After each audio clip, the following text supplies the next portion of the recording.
Hey, real quick before we get into this video, I'm doing a large tournament this Sunday, a 256 player cap with 8 rounds of Swiss into a top 16 cut, half a case of prizing for this one, as well as first place getting a treasure cup chopper. So I'm looking forward to it. There are still spots available if you guys are interested in it, and I hope to see you guys on Sunday. Hey everyone, Eggman here with another video, and today we have a top 16 breakdown for the double box tournament that I ran last night.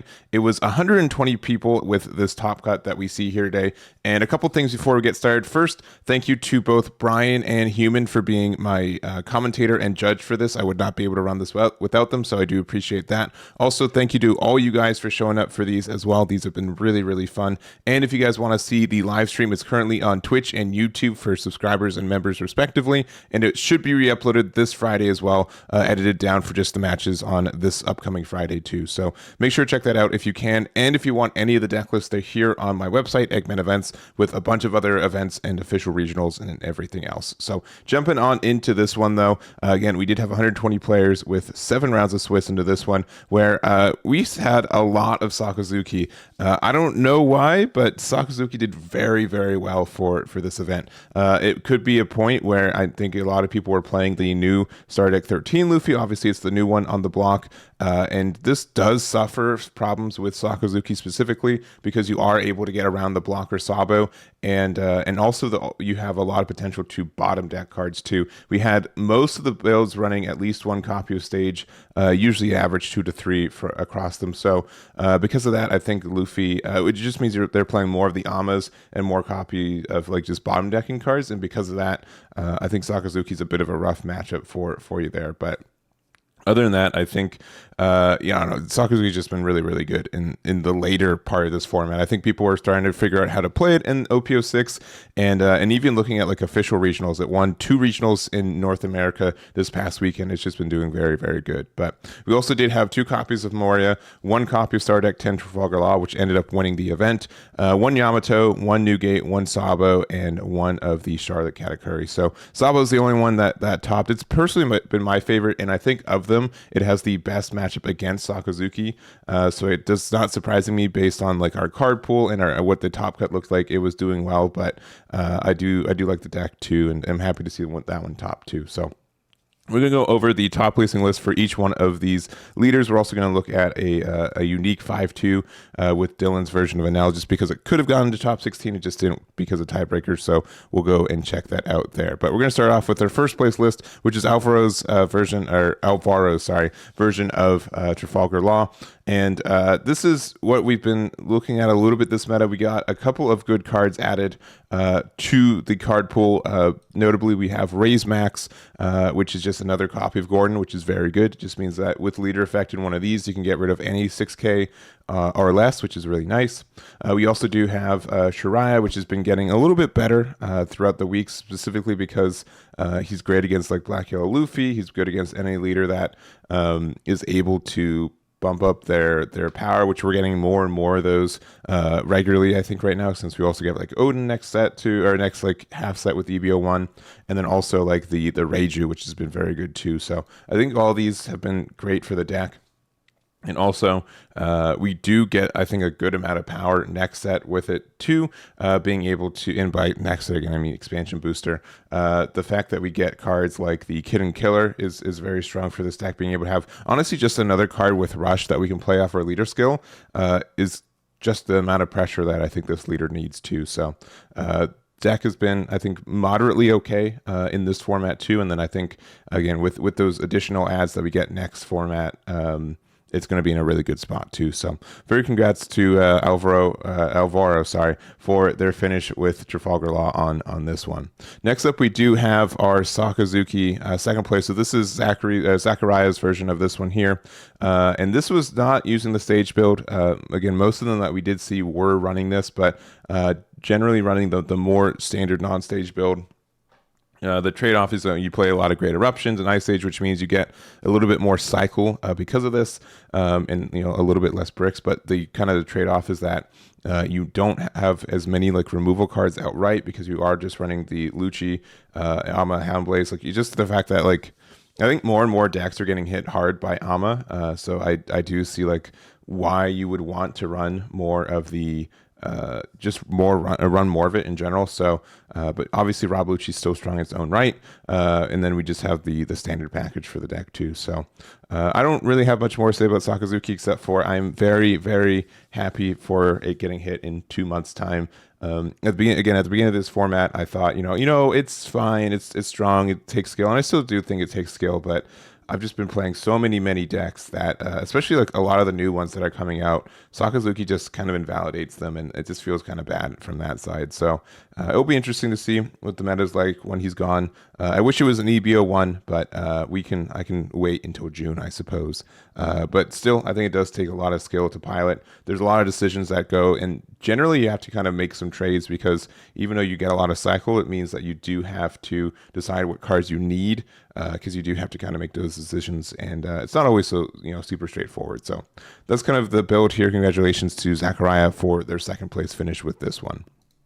Next up, we have Gecko Moria, and so this is Fee's version of the list here, and they are running the Hina Rebecca package, which I've been liking Hina more and more with this deck as I've been seeing it. It just means we're just like another way for us to get things into range for removal. I'm always like, oh, you know what? They have to have Ice Age for this removal for Absalom because I will get rid of a 7 or less. So, my 5s and 6s are a little bit safer because it gets around like Great Eruption or Suru. Even my 6 costs get away around like a Helmeppo Absalom, but Hina's been just very good, I think, for that. Even like a mid game, being able to just do Rebecca, grabbing Hina, playing it, and then Absalom from trash with Gecko Moria's effect, still can get a lot of pressure and get a bunch of bodies on board. And so I've been enjoying that from this one. We're also seeing 2 copies of the Cerberus blocker, which is nice, just being able to have a blocker that we can play off our leader effect.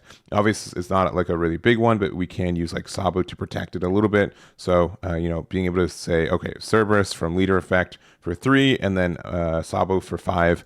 Nice little 8 Dawn play there to establish 2 blockers when you only really had 1 in hand in the first place. So I think that's good for the deck and can be very strong. It's against everything that's not Sakazuki, which can just bypass most protection at this point still. So I don't have much more to say though, but congratulations to Fee for their finish here with Gecko Moria. Next up, we have Yamato, and so this is one of the decks I've been looking forward to playing more with ST13 as well as into Expansion Booster. Most of the card that I'm thinking, though, is the ST13 Ace, which is not put in this build, which is fine. I still think you run it, though. I think it's a really good card for the deck. You go down to 2 life pretty easily in most scenarios, and then also it means that we can more easily use like our rejects, our 200 million volts for this one. But this is a bit of a unique build from that sense, though, because we are playing like 2 copies of the 9-cost Sora, which in the meta that we're in right now, I'm just so afraid to play a big 9-drop like this because I feel like most decks can remove it, but additionally, if it survives a turn, you're mostly winning. Just being able to get so many attacks with this guy is incredibly strong, especially if we're able to like a Maru and then put 2 Dawn underneath it. Like 3 swings at like what 15k like 14k is just obnoxiously good for a card like this. So I think that's something that's very good if you're able to get it on board and keep it there, and that just being able to get to that point is kind of like the scared part for it. But other than that, Hodie's been consistently a really good card in this deck. Linland's not a card that I generally use.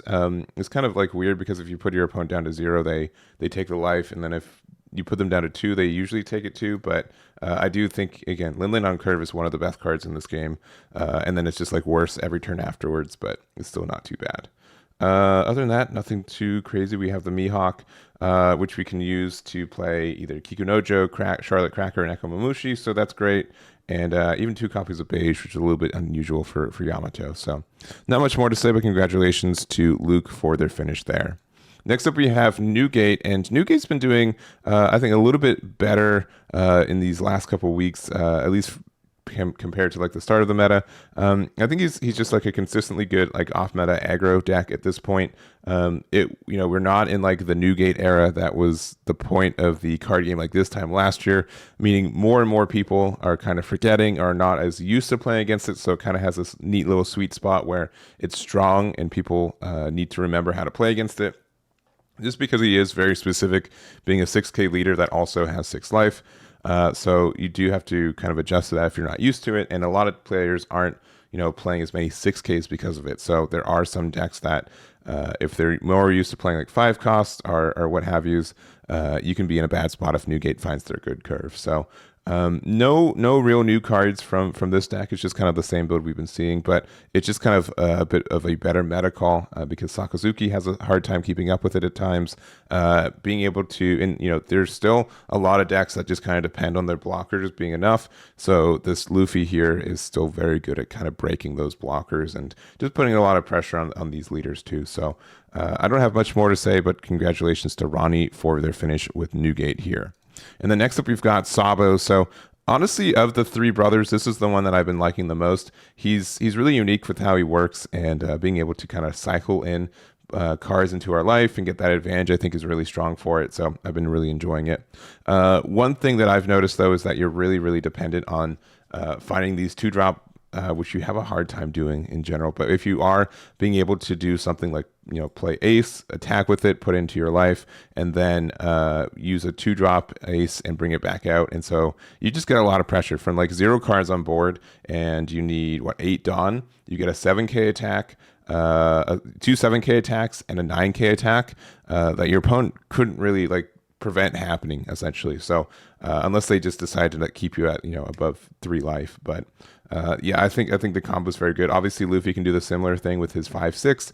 It's not as good as like a mid game play, but it's a very good late game play if we're able to just put 5 down underneath them and go for it. So I think all that's very good for the deck. We do have the Kiko Nojos as well as the Nekomamushis. Being able to just have these additional cards that we can play for free off our life is good, and the fact that we do kind of want another body on board, just because Sabo is able to boost them up and get that additional 2K from there, because it gives it plus 2K until the start of your opponent's next turn, which is good, and just the whole thing. So honestly, I like the deck. I also do like adding this Luffy to the deck, just because Garp can find it, which is really good. And there's also some weird scenarios where you can since you have this Dawn ×2, your turn gets plus 2K power. If you need to put a card into your life, or you just have extra Dawn, you can just put 2 Dawn underneath it, and then it becomes a 7K.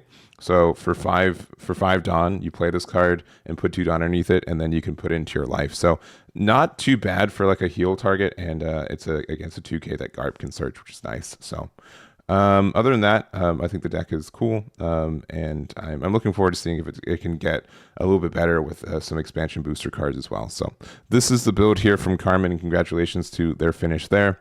And then next up, we've got Katakuri. This is Wyatt's version of it, and I don't have much to say about this, honestly. It's the build that I've been kind of seeing, and I'm honestly leaning a little bit towards. We do have our late game pressure of 3 of the Linlin, 1 of the Katakuri, and 4 of the 10-drop Linlin. We have some blockers with the Charlotte Brûlée and Sanji that also just makes it so our numbers of Big Bomb Pirates are pretty great, so our Parasparrow doesn't miss as much. We have a good amount of 2Ks, or we have our beige, and then our events of the 2 of the you're the one who should disappear, 2 of the 200 million volts, as well as 3 copies of Reject. So honestly, I think this deck is one that can just really take advantage of Reject more than others, since you are just so aggressively leaning that you get that advantage too. So just a really good deck, and congratulations to Wyatt for their finish on that one. And then lastly, we do have Enel. This is Dylan's version of the list. Enel, I think, specifically gets a lot of new tools to work in EBO1 that can be very, very strong for the deck. The nice little ad that we got for this one was the 6-drop Newgate. So this is from the starter deck. It has on play. Add 1 card from the top of your deck to the top of your life cards, and then look at all your life cards, place 1 at the top of your deck, and place the rest back in any order. So being able to rearrange your life, making it so that your 0 cost is at the the bottom, is really strong for you. And then also just all the other effects, being able to know what you're drawing, and if you need to find a Yamato, it kind of searches at that point too. So I think it's a neat card for as a spot if you're going, you just don't have anything better to do, right? With 6 Dawn, what are you doing better at that point? Even at 7 Dawn, if you don't find your Linlin, sure, play Newgate, rearrange, make sure you find the cards you need, and then you get a potential draw. And there's even some situations where if you know that you're going to go down to 0 life, you can figure out what you're putting at the top of your deck to put back into your life. And so you can kind of do some sequencing with that as well. So I think the card's neat, and I think it makes sense to put in Enel for this meta. I don't know if it's going to survive into the EB01 meta, but I think it's a neat call for that one. So not much more to say. I think Enel's in an okay spot now, and it's going to get better in EB01, and then again really good in OP07 with the star deck with the 10 cost copy of Ace. So that is the build for that one, and that's going to be it for this video. I hope you guys enjoyed this one, and I do appreciate everyone with all the support for these events in general. If you guys are interested in playing in another one, there is one this Sunday, as mentioned at the beginning. You can find the link in the description for that one, and it should be a really good time as well. So that's going to be it for me. Thank you guys so much for watching, and I'll catch you all next time.